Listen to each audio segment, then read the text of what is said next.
Amerino. A continuación, palabras de la señorita Gabriela Ordóñez, presidenta de la Asociación de Ciencias Jurídicas. Buenas noches con todos, a todas las autoridades presentes, a los profesores, a todos mis compañeros y a todo el público que nos acompaña. Son ya 4 años desde que mi curso, el 10º ciclo de Derecho, estábamos aquí, tras bastidores, armando esta obra, este gran evento. El día de hoy quiero agradecer a todos mis compañeros el sacrificio, el esfuerzo, el empeño que ellos han puesto para que esto salga adelante. Es por eso que quiero además agradecer a las autoridades que siempre nos están apoyando a que la facultad, la asociación y todos los estudiantes saquen adelante los eventos que nos planteamos en nuestro periodo. Aparte de eso, amigos, desearles éxito en todo esto y a todos ustedes disfruten de esta velada académica, artística y cultural. Muchísimas gracias.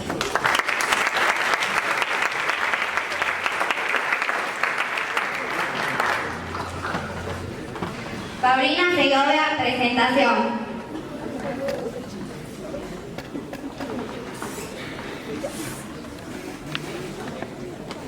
Señor rector, economista, Carlos Olmedo Díaz. Señora vicerectora, señor decano de la Facultad de Ciencias Jurídicas, doctor Remigio Quilla Lucero. Señores decanos, señores directores de escuela, distinguidos familiares, distinguido público presente, compañeros, compañeras. El segundo ciclo de la Escuela de Derecho de la Facultad de Ciencias Jurídicas de la Universidad de Azuay ha venido presentando desde meses atrás esta obra de teatro que presentamos a continuación, titulada Proceso Rocio Merino. Lo que vamos a poner en escenario es la defensa que hace un joven abogado romano, patrono de los abogados modernos, llamado Marco Tulio Cicerón, en defensa de Sexto Rocio Amerino, cuyo argumento será presentada por otro compañero de aula. Lo que deseo poner en manifiesto es el esfuerzo realizado que ha implicado que mis compañeros y mi persona nos hayamos quedado en horarios después de clase, pues ha implicado un esfuerzo muy grande, que el día de hoy tiene feliz culminación. Por último, expresamos la emoción que sentimos como estudiantes al contribuir mediante este acto académico para que reviva el derecho romano como especie de aliento vital que da vida y anima en todas sus formas a las ramas jurídicas en la actualidad. Nosotros, como jóvenes estudiantes romanistas, a través de esta obra nos sentimos como si fuésemos herederos o continuadores de la personalidad religiosa y psicológica de grandes abogados de aquella época, como Cicerón, Murcio Cébora, Catón, entre otros. Damas y caballeros, sean todos bienvenidos. Muchas gracias.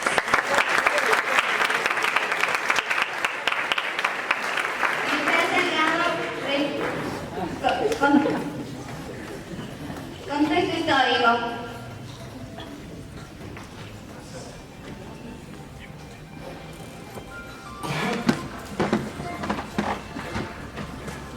Lucio Cornelio Sila fue un político y general romano, nacido en el año 138 a.C.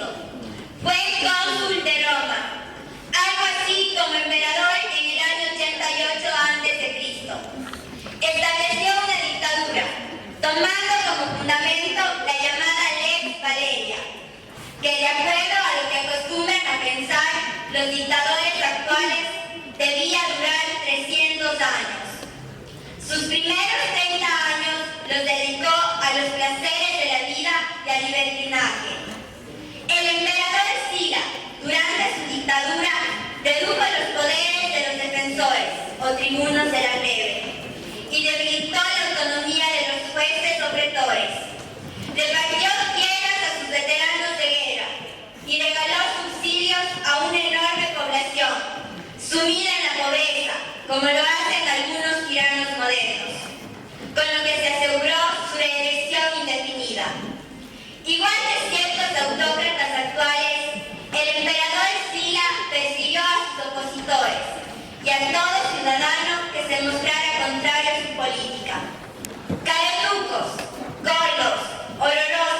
limitaditos, les decía. Hizo una lista de enemigos y entre sus víctimas se encontraban historiadores, digamos periodistas, jueces que no obedecían las presiones del poder político y 1.600 ciudadanos romanos, entre los cuales estuvo un noble llamado Sesto Rocio Amerino.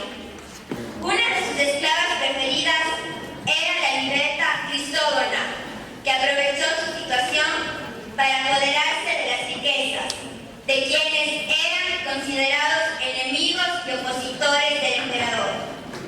En el año 79 a.C.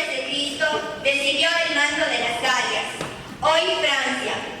En forma sorpresiva dijo que ya no quería ser elegido y se retiraría a Bélgica, su segunda patria cerca de las Galias. Nota aclaratoria: cualquier semejanza es una simple coincidencia. Non dice l'avvocato, vendere justum patrocinio, e giudici, vendere justum judicium. Significa que no es ético que el abogado corrompa a los jueces ni que el juez venda su sentencia. Sesto Rocio es un ciudadano patricio romano, rico en fortuna. Un día aparece su cadáver en la avenida que queda junto al Coliseo romano. A simple vista, se trata de un asesinato. De este crimen es autora una ex esclava del emperador Sila, liberta llamada Crisógona. El crimen se cometió con el fin de apoderarse de las riquezas de la víctima. La esclava Crisógona presenta una denuncia en contra del hijo de la víctima, cuyo nombre es igual que el de su padre, Sesto Rocio Hijo, quien es absolutamente inocente. El juicio da inicio con una audiencia previa de depuración del derecho, conocida con el nombre de fase in iure. En esta fase los jueces objetores organizan el juicio y luego autorizan que el mismo pase a audiencia de juzgamiento, que el derecho romano lo conoce con el nombre de apud iudice. En esta audiencia interviene el gran abogado Marco Tulio Cicerón, en defensa del inocente Sesto Rocio Hijo. Marco Tulio Cicerón proclamaba los principios fundamentales del derecho natural: honeste vivere, vivir honestamente, unum fundare, dar a cada uno lo suyo, y nemi tenere, no dañar a otro. Por esta razón se constituye en el patrón universal de los abogados. A la esclava Crisógona, autora del delito, le defiende un tal abogado de nombre Erucio, quien tratando de comprar y corromper a los electores, pretendió demostrar lo imposible, es decir, la inocencia del esclavo. Triunfa la justicia, porque los jueces declaran inocente a Sesto Rocio y condenan tanto al esclavo como a su abogado Erucio, bajo el principio del aforismo jurídico romano: de veritati magis quam, de victoria soliciti, se deben causar un patrón. Estamos en el año 673 de Roma, vale decir 81 años antes de la era cristiana.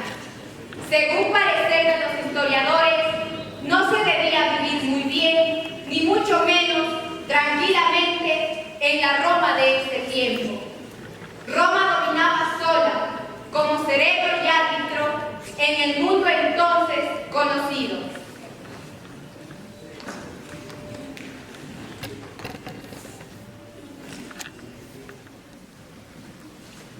En la época desollada, en la plenitud de su poder, uno de aquellos hombres sobre los cuales siempre habrá de fijar la atención el género humano, inquebrantable conductor de ejércitos y de súbditos del Estado, legislador sagaz, paradigma de energía y de voluntad, digno de sostener Roma y del mundo entonces conocido, investido por el Senado de... Dura lex sed lex. He rescatado a Roma cuando se encontraba al borde del abismo, porque la patria no debe castigo merecido. Él es Lucio Cornelio Sila.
de Roma, con los meteos, los servilios, los escipiones, y con la amistad de Sila.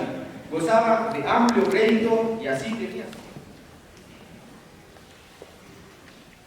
Vivía también en esta Roma una tal Crisógona, Liberta, que había escalado en poder y fortuna elevada posición, convirtiéndose en favorita de Sila. Su nombre no faltaba en todas las subastas y en la cuenta de los bienes que pertenecían a los proscritos, poniendo obstáculos a quienes podían ser sus competidores, participando en robos y saqueos, con lo cual había logrado acrecentar sus riquezas hasta límites increíbles. Vestía con suntuosidad extravagante, se hacía conducir por la ciudad de Roma en una litera con incrustaciones de oro y usaba las modas y los refinamientos más exóticos de Asia.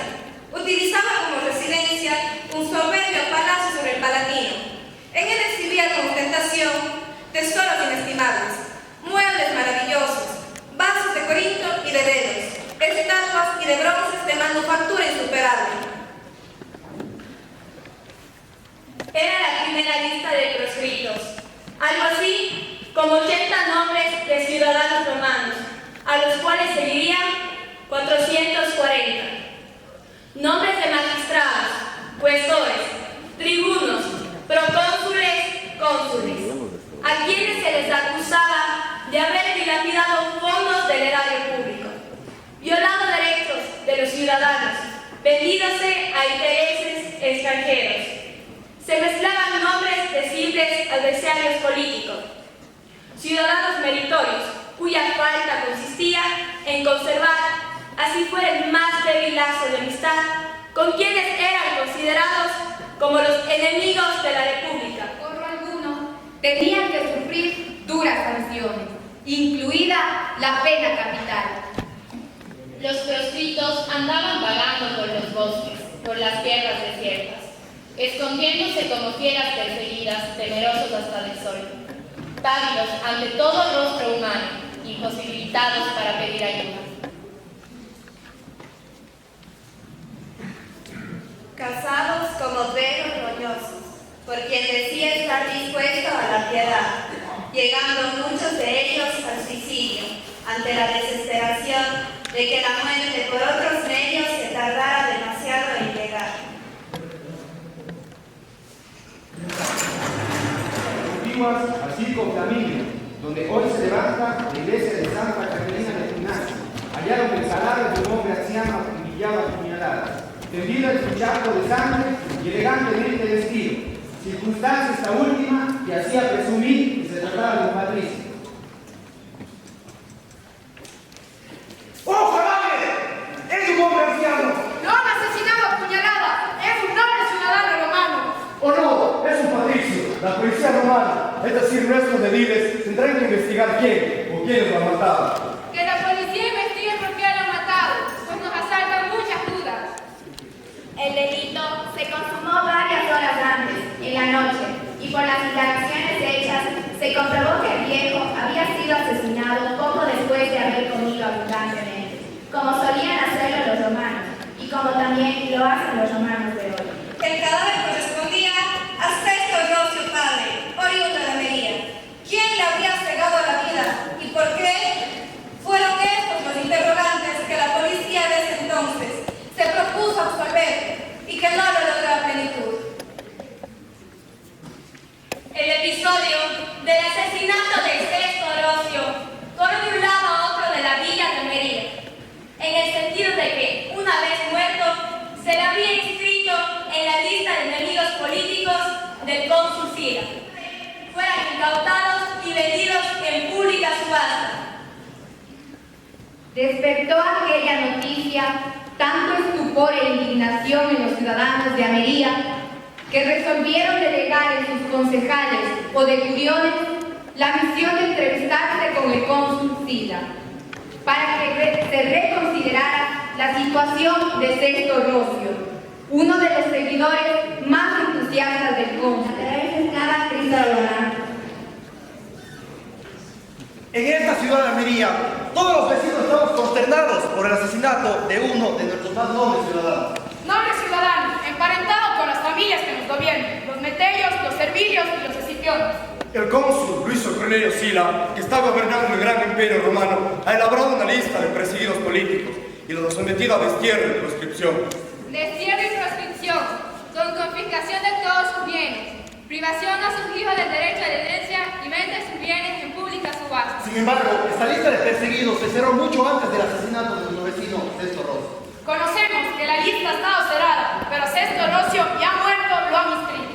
Inscrito en dicha lista para privar a sus hijos del derecho de herencia y vender sus bienes en pública subasta. ¿Cómo pudo ser abierta dicha lista para inscribir el nombre de un muerto? Nuestra preocupación es que el hijo del muerto ha sido despojado de toda su herencia y que los bienes sucesorios han sido subastados públicamente. Que la justicia investigue quiénes son los autores materiales e intelectuales de este asesinato y por qué lo mataron. Efectivamente, los concejales o legiones de la ciudad o Villa de Amelia viajaron a Roma para entrevistarse con el cónsul Sila, para que reconsiderara la situación de Sesto Rocio y revocara el decreto y la condena pronunciados contra la víctima. La comisión se dirigió al Palacio de Sila en Roma, con el propósito de llevar a cabo la entrevista propuesta.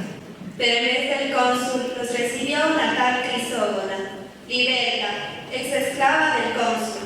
Crisógona dio todas las seguridades de que los reclamos serían atendidos. Y es así como la comisión volvió a Amelia, satisfecha pero embaucada y engañada. En efecto, la subasta se adelantó subrepticiamente y Crisógona se hizo adjudicar los bienes de Sesto Rocio y por el pedido de que el hijo de Sesto Rocio pudiera recuperar los bienes de su padre, intentó varias veces desembarazarse de aquel. Crisógona entonces hizo circular el rumor de que ha sido descubierto el homicida de Sesto Rocio padre y que este no era otro que sino el juicio, la primera instancia o padre Iuri.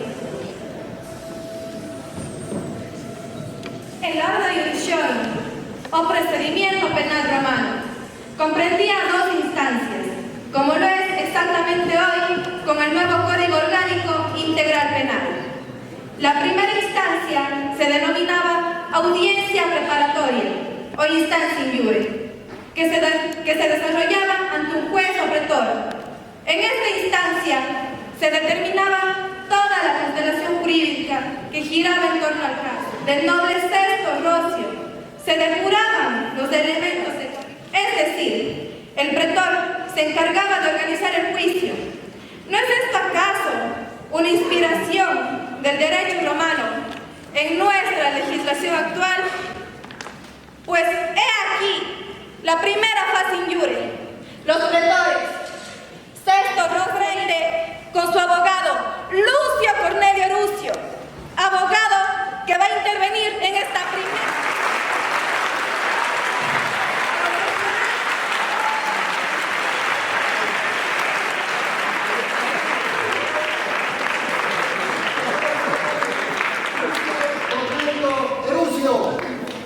El abogado más pícaro de Roma.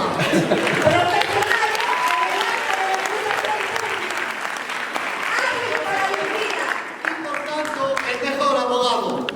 No tantos escrúpulos morales. Anda por allí un tal Cicerón proclamando y enseñando de que el abogado puede perder o ganar el juicio, pero no importa que gane la verdad. En latín sabe la ciudadanía romana, de veritate,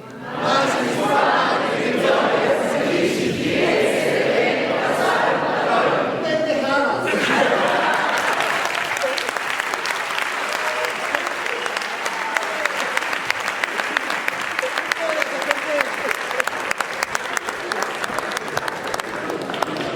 Profesional en el arte de la acusación pública, hábil para la intriga, no tantos escrúpulos morales y buen desempeño del manejo de la palabra. Pillo, bribón, ruin y descarado, Erucio.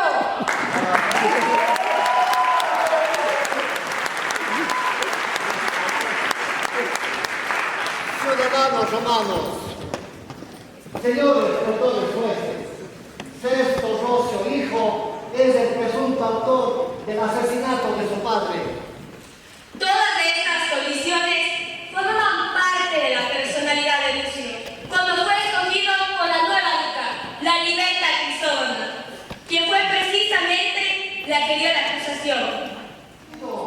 por la codicia y la ambición de la fortuna de su padre, Sexto Rocio hijo, lo mató y apareció su cadáver junto a la vía del Coliseo, señores pretores, ciudadanos romanos. Habla el pretor. Sexto Rocio hijo, ¿sois culpable de la muerte de tu padre? ¿Sois un parricida? Interviene Sexto Rocio hijo. Señores pretores, ciudadanos de Roma, hoy se me acusa a mí de ser un asesino, el asesino de mi padre. Esto me convierte a mí en un parricida. Eso es un crimen muy terrible. Este crimen ha sido acusado por ella, por la libertad crisógona. Señores pretores, ciudadanos, yo soy inocente. Señores pretores, ciudadanos romanos, solicito que una vez que se ha dado la primera fase del proceso injure, se sirvan a autorizarme para pasar a la segunda fase o fase de juzgamiento, constituido por un tribunal con 9 ciudadanos romanos. ¡Llora! ¡Llora!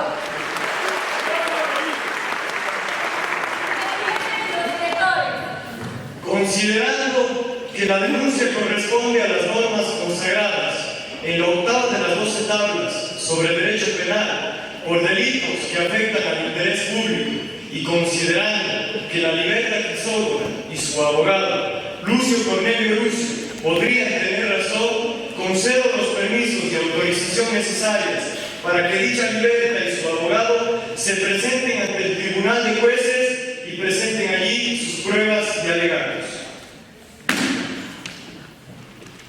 Y en razón de que Sexto Rocio hijo, incriminado como parricida, ha declarado su inocencia, concedo mérito suficiente para que el acusador y la acusada tengan acceso a la segunda instancia.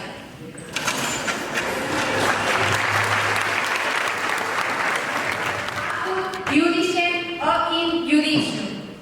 Ustedes están frente a la segunda fase del sistema procesal romano, que se denominaba apud judicem, es decir, ante un tribunal de jueces, fase en la cual se admitían y se desahogaban las pruebas, se presentaban los alegatos y el tribunal dictaba sentencia.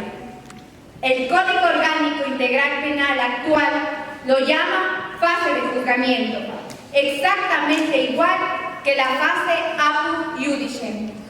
Los jueces no eran necesariamente juristas, se les exigía 3 requisitos: honradez, sentido común y buena voluntad para escuchar a los jurisconsultos. He ahí el alegato de Lucio Cornelio Erucio. Sexto Rocio hijo es culpable de haber dado muerte a su padre, ciudadanos romanos y señores pretores. Yo no sé por qué motivo hubo tanto odio entre padres e hijos. Tanto es así que el padre los desheredó. Y él, este zángano, este sinvergüenza, mató a su padre y dejó su cadáver en la vía del Coliseo romano. Al concluir, Lucio Cornelio Erucio así su alegato, el presidente concedió la palabra al defensor de Sexto Rocio hijo. En medio del silencio general, se levantó un joven, nacido el 3 de enero del año 100 a.C., a 110 kilómetros de Roma, en la villa de Aquino, y con voz incierta habló. Semper magnum cum mituis perissere.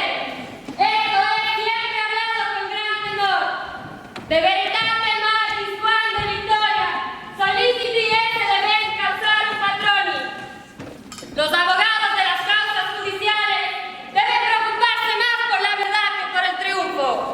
A un niño le enviaron a Roma a estudiar Derecho con los más importantes letrados del momento: Escábala, Sulpicio, Craso, Catón. Plutarco habla de él como un alumno sobresaliente y precoz. Hace su estreno el joven abogado Marco Tulio Cicerón, precisamente en este juicio, en que presenta su alegato pro Rocio Américo. Intervención de Marco Tulio Cicerón con una aclaratoria. Los 3 estudiantes interpretarán a Marco Tulio Cicerón. ¿Sabéis vosotros por qué se promovió este proceso? Porque la libertad crisógona adquirió los bienes de Sexto Rocio, que valen 6 millones de sestercios, únicamente por 2 millones. por cuanto teme que el odio mal habido.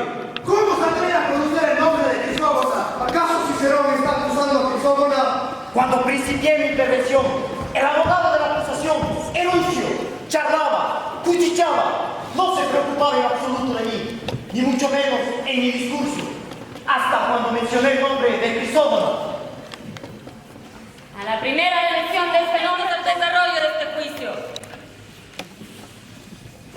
Cicerón revela así toda la trama urdida por Crisógona para inscribir a la víctima del Rosizo en la lista de enemigos del cónsul Sila, aprovechando su buena fe. Cómo Sesto Rocio hijo fue sacado de la casa paterna, cómo los bienes fueron puestos en subasta, cómo se impidió a los decuriones de Ameria llegar hasta Sila, y cómo fue repartido el botín. Rucio, Cornelio Rucio, tú eres solo un pagado. Perteneces al linaje de los perros que ladran en contra de aquellos que marchan reverentes a saludar a nuestros dioses. Tú formas parte de la banda de mercaderes de la ley que han infestado Roma y que de un tiempo acá y que perdurarán hasta que haya un cambio profundo en la vida de la República. Cicerón, entiende, Sesto Rocio hijo mató a su padre. Eruncio dice que Sesto Rocio ha matado a su padre. Meditemos un poco en torno a tan grave acusación. ¿No te parece, Eruncio, que antes de afirmar tales cosas has debido demostrar en este hombre un carácter feroz, una audacia singular y una vida rota por los vicios y depravaciones? No. De todo esto, ¿has comprobado algo siquiera? No, pero es una infamia, Cicerón. Es quizás Sesto Rocio, un muchacho corrompido, arrastrado al mal por la gente de mala vida. Sesto Rocio tiene cerca de 40. Un sicario viejo, uno de aquellos bandidos que pasan por la vida dejando por hacer un reguero de delitos y de sangre. ¡Absolutamente! Sobre esto, Eruncio no ha dicho una sola palabra. ¿Acaso Sesto Rocio ha llevado una vida libre y licenciosa, cargado de deudas, arrollado por pasiones funestas que lo hayan precipitado al delito? Nada de esto. Sesto Rocio, dice la acusación, fue despojado de todos los poderes y derechos. ¡Mentira! ¿No era acaso el administrador de una hacienda opulentísima? No, pero fue confinado a labores agrícolas, Cicerón. Sesto Rocio había sido confinado únicamente a labores agrícolas. ¿Qué prueba esto? Por ventura, esta ocupación no ha sido el honor más grande y la pasión enaltecedora de los romanos esclarecidos. No hubo hombre que dedicase con amor al campo. Y dime tú, si esto es verdad o no. Sesto Rocio padre quería desheredar a su hijo. Sesto Rocio padre no amaba al hijo, exclama el acusador. ¿Pero por qué? Es necesario que exista una razón seria, justa, plausible. Sería inverosímil creer que un padre odia a su propio hijo sin que existan razones numerosas, graves, absolutas. No hay tales razones, entonces el padre era un insensato. En manera alguna, el padre era el hombre más sensato de este mundo. Afirme el acusador. Cuando se formulan acusaciones tan graves, se tiene el deber de declarar y demostrar los motivos determinantes que constan en la ley de las 12 tablas. Cuando se incrimina con tanta serbia como en el presente caso, es indispensable convencer, y para convencer es necesario comprobar los vicios, las acciones innobles que han inflamado en la cólera paterna hasta inducir al padre. Si vos, Lucio Cornelio Callas, estás admitiendo que nada de esto existe, demuestra pues tus acusaciones, si no quieres aparecer como un comprador de las desventuras de Rocio y de la dignidad de estos jueces. De suerte que el padre quería desheredar al hijo. Responde, Lucio Cornelio, ¿por cuáles motivos? No lo sé. ¿Pero lo ha desheredado? No. ¿Qué cosa lo ha impedido? Tampoco lo sé. Pero no había en la mente tal idea. Que yo sepa, no lo sé. ¿Y a quién se lo ha dicho? No lo sé. ¿No es esto menospreciar la ley y vuestra majestad de jueces?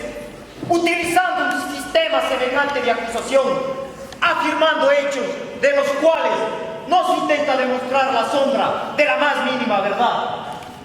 Vaya, vaya, confiese, Lucio, que los acontecimientos os han sobrepasado, que todo aquí ha cambiado, que la causa de Sesto Rocio no marcha como vos confiadamente lo juzgabais, que os encontráis ante unos jueces rectos, mientras esperabais tener de vuestro lado a unos traidores, porque no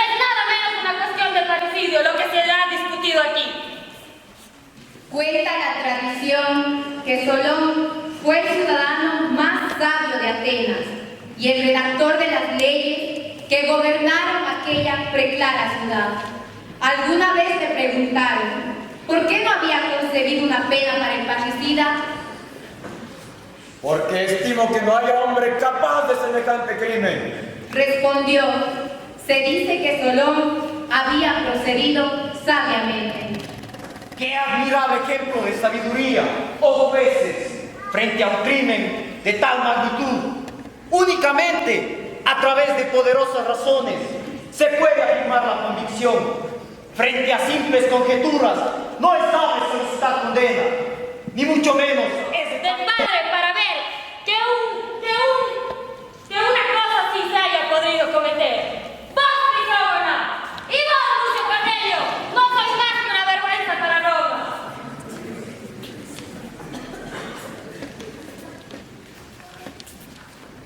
Ius es arboni et equi. Crisógono, te has aprovechado de tu condición de esclavo del emperador para copiarle las mujeres de Santo Rocio. Justicia est constans et perpetua voluntas unum fundare. La justicia es la constante verdad de dar a cada uno lo suyo. Crisógona, te declaro culpable y te condeno a trabajos forzosos en las minas de Carrara, a 30 kilómetros de Roma. No dice advocato vendere justum patrocinio, et iuri consulto justum concilio, et non licet judici justum judico. No es lícito del abogado vender ni descubrir los secretos de sus clientes. Crisógona, te despojo de tus cosas. Y a ti, Lucio Cornelio Lucio, te destierro de Roma. Gerucio, has manchado la profesión del abogado y por esta razón declaro tu interdicción para ejercer la abogacía. No, centurión, llévate a Crisógona fuera de Roma para que realice trabajos forzosos.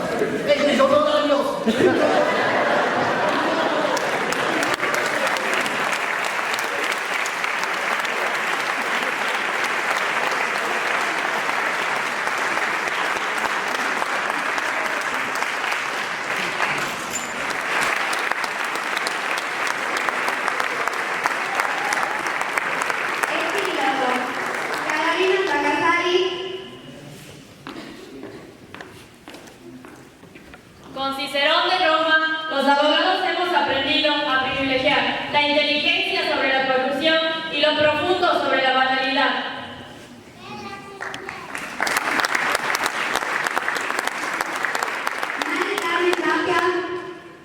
El emperador Adriano nos enseñó que el respeto a las leyes antiguas corresponde a lo que la piedad humana tiene de adentro.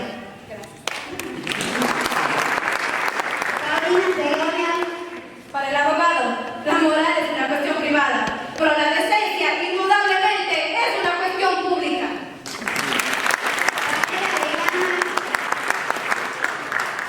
La muerte jamás podrá ser vergonzosa para el hombre fuerte, ni prematura para quien ha llegado a ser cónsul, ni mucho menos mísera para quien ha alcanzado el don de la sabiduría.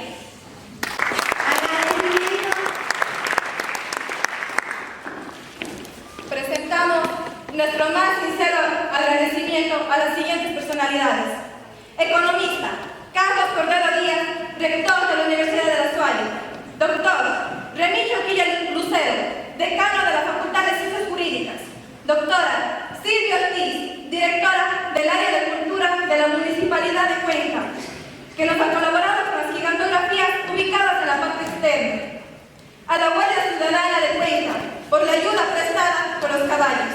Al doctor Esteban Segarra Coello, por la invaluable colaboración. A Tatiana Dunas y Belengueira, representantes del Conservatorio Superior José María Rodríguez. Al compañero Fernando Trujillo, por el vino romano a su disposición en la parte externa. A la Asociación de Ciencias Jurídicas y la Escuela de Derecho, señorita Gabriela Ordóñez y señor Hernán Montalvo. Y a nombre de todos mis compañeros, estas palabras salen del corazón. Solicitamos la presencia del doctor Jorge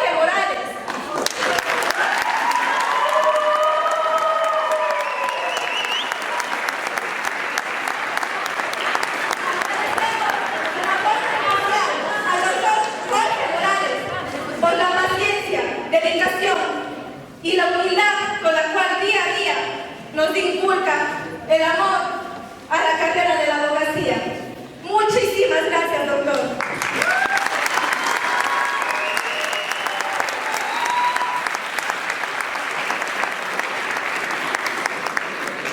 Ciudadanos romanos, yo les prohibí que me nombraran. Les he prohibido y a pesar de eso han tomado mi nombre, sin mi permiso.